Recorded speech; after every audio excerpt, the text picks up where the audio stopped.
And now, the survival show that once survived, gluten-free matzah. In this Back to Basics episode, we discuss the one big thing I hope you take away from this season. Howdy and welcome to the Rabbit Hole's Urban Survival Podcast. This is episode number 297. I'm your host, Aaron, and you are in the Rabbit Hole, safe and sound. A quick note before we dive into this episode. There are only a few episodes left of this podcast. If you're just tuning in, be sure to listen to the WTF is Happening, the ITRH episode. In a nutshell, ITRH will stop making new regularly scheduled podcast episodes. The last podcast episode will be episode number 300. The show will stay up on Apple Podcasts and other players indefinitely. From time to time, a new episode may even pop into your feeds. No promises, though. But regular production is stopping. Again, have a listen to WTF is Happening to ITRH. There will be a link to it in the show notes on the site and in the description section in YouTube. With all that out of the way, let's dive in with a few questions. What are you preparing for? Is it focused on a world-ending event, the failure of the U.S. economy, an EMP, or something else big and hairy? Why are you preparing? Is it merely for your own sake, or the health and safety of family and friends? Think about that for a moment and let it churn in the back of your mind for a bit. You see, I was sitting around thinking about this episode and all the episodes that have come before it. I wondered if the show had done enough, said enough, and made an impact. Then I thought about my personal time in preparedness. So what's the one big lesson or takeaway from all this that I can share? If I could go back in time and share one thing with myself, what would it be? We've discussed it in a variety of ways this season, but I wanted to really drive it home and put it by itself in a single episode. The lesson is this: prepare for the simple and probable first. The topic or category doesn't matter. It applies to all areas. Now, we're not talking about what you think is probable, what the news media winds you up about, not what fantastical boogeymen entertainers like Alex Jones rant about. There are things you can point to and say there is a statistical base for the concern. I'm not saying don't ever prepare for the big stuff or that it's dumb. It's not at all what I'm saying. I really think you should.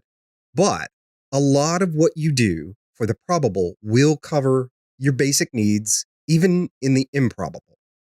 Here are some examples of the probable from recent history. Trump is going to declare martial law and round up people who oppose him. He will seize all power, suspend the Constitution, and become a dictator. That's one side. May not apply to you, but there are a lot of people out there who believe that strongly. Now, there's another one from a few years ago. Some of you are already snickering at yourselves and know where I'm going with this. Obama is going to declare martial law, round up the people who oppose him. He will seize power, suspend the Constitution, and become a dictator. Sound familiar? The truth is this. I started both. I'm just kidding. Totally kidding. Jokes aside, a lot of people were worried about Obama. Today, there are a lot of people saying the exact same thing about Trump. And in both cases, people were and are convinced of this thing that it's going to happen 100%. Possible? Sure. Why not?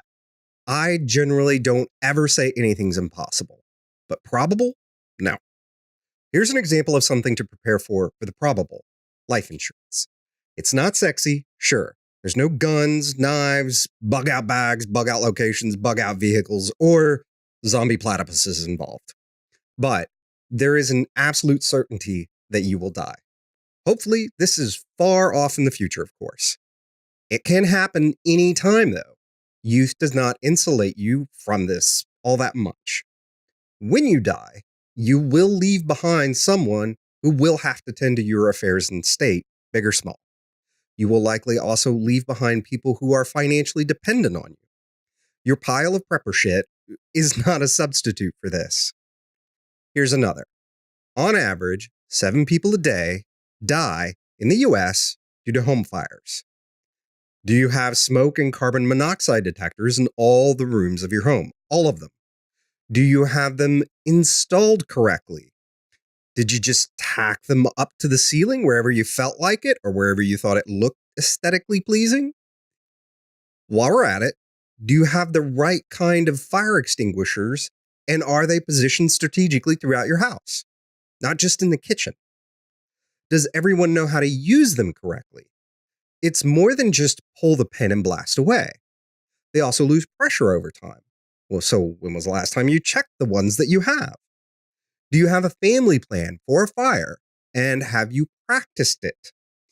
If it's just you and a spouse, do you at least go over it regularly? I can tell you that in the last house, we had all the beans, bullets, band-aids squared away long before we addressed fire. And that was a mistake. We were fortunate not to be tested on.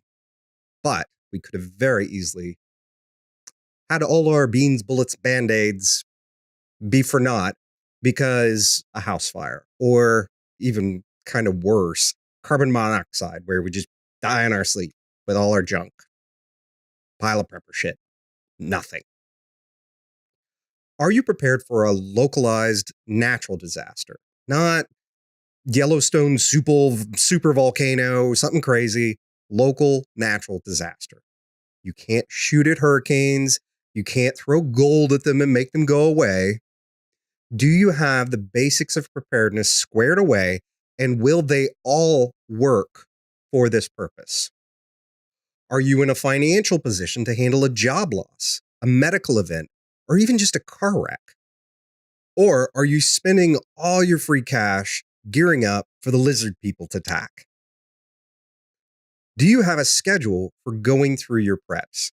Do you do it 2 or more times a year? Stuff gets borrowed, stuff goes bad. We're coming up on hurricane season here. What about you? What about an assault on your home? Not the one you're thinking about. I once attended a course by a well-known author and authority in the community. There was a lot of information shared about defending your home against attackers in a grid-down scenario. Great thoughts and information was shared. Fantastic stuff. But what struck me was that we discussed nothing about securing our home against the probable. The DOJ estimates that a little over 1 million homes a year suffer a home invasion. We never discussed replacing the screws in the striker plate of the front door lock with, say, 3-inch screws. We never discussed evaluating your home for everyday security flaws. What about putting together a home invasion plan? I got it. We were there to discuss grid down. However, I wondered how many people had taken care of all the easy things that applied to the probable that would have also worked for the improbable, or at least helped quite a bit. How many were focused on the improbable at the expense of the probable? So, again, just to recap, the big takeaway is this: prepare for the simple and probable first. The topic or category doesn't matter. It applies to all areas of your life and preparedness. 10,000 rounds of whatever doesn't help you if you lose your job tomorrow and have no savings, or at least it better not. And that's what I think about that. Damn it. Show notes, links, and other tasty resources can be found by going to intherabbithole.com/E297. If you're watching this on YouTube, be sure to look in the description section below this video. And speaking of YouTube, if you're watching this on YouTube, be sure to do all that YouTube stuff. Throw us a like, subscribe, and slap that bell around because bananas are yellow. With that, we wrap up episode number 297 from the Lone Star State. Till next time, stay safe and sound.